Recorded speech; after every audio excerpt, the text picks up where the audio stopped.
Town hall इथे दिव्यांग बांधवांनी घेतली संकल्पनेची शपथ। दिव्यांग बांधवांसाठी जास्तीत जास्त मतदान करा। जालना महानगरपालिका दिव्यांग विभागाचे विजय सांगळे। लोकसभा निवडणूक सुरू झाली असून 13 मे रोजी जालना लोकसभेचं मतदान पार पडणार आहे। त्या पार्श्वभूमीवर आज दिनांक 30 एप्रिल रोजी सायंकाळी 4 वाजता दिव्यांग बांधवांनी संकल्पनेची शपथ घेतली।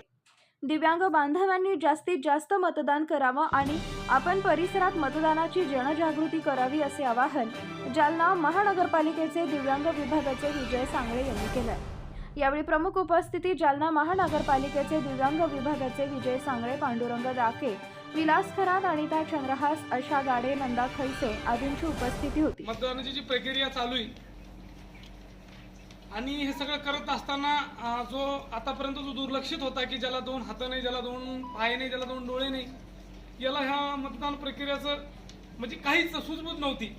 अशा दिव्यांग बांधवांना मतदानाच्या मुख्य प्रवाहामध्ये येण्यासाठी जी जालना महानगरपालिकेनं जी जनजागृती ते संकल्पपत्र जे भरणं काम करत ते काम करावं तेवढं कौतुक आहे की जो दिव्यांग बांधवाला जी मतदानाची प्रक्रिया पूर्ण कळाली पाहिजे, त्यांची जी सांगण्याची पद्धत, ती संकल्पना पत्र ज्या महानगरपालिकेच्या कर्मचाऱ्यांना आमच्याकडून त्यांचं प्रत्येक आभार मानतो आणि आपल्या माध्यमातून जिल्हाभरातल्या सर्व दिव्यांग बांधवांना, दिव्यांग भगिनींना असं आवाहन करतो की आपण येणाऱ्या लोकसभेला 13 तारखेला आपण आपला मतदानाचा हक्क बजाव आणि आपल्या लोकशाहीला बळकट करावा। पूर्वी कसं होतं, राजा जो एखाद्या विशिष्ट घरातूनच जन्म घ्यायचा, पण बाबासाहेबांना संविधानाच्या माध्यमातून आपला राजा निवडण्याचा जो अधिकार आपल्याला मतदान पेटीतून दिला, तो आपण सगळ्या दिव्यांग बांधवांनी बजाव प्रत्येकदा आपल्या माध्यमातून सांगतो। आणि महानगरपालिकेनं जो उपक्रम राबवला दिव्यांग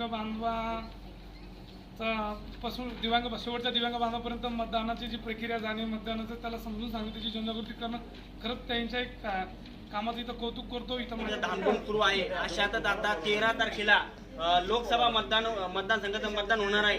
प्रत्येक दिव्यांग बांधवांनी मतदान केंद्रात जाऊन आपला मतदानाचा हक्क बजावा। आपण नव्हे तर आपल्या परिसरातील जे नातेवाईक असतील, आपले जे दिव्यांग असतील, बांधव असतील, त्यांनी यांना फोन आता सांगा की 13 तारखेला जे मतदान होणार आहे, आपल्या मतदान केंद्रात जाऊन प्रत्येकाने आपला मतदानाचा हक्क बजावा आणि आता आजच फोन करा। म्हणजे जे जालना महानगरपालिकेने जे कार्यक्रम आयोजित केला त्यांचा खूप खूप आभार। जय हिंद, जय महाराष्ट्र।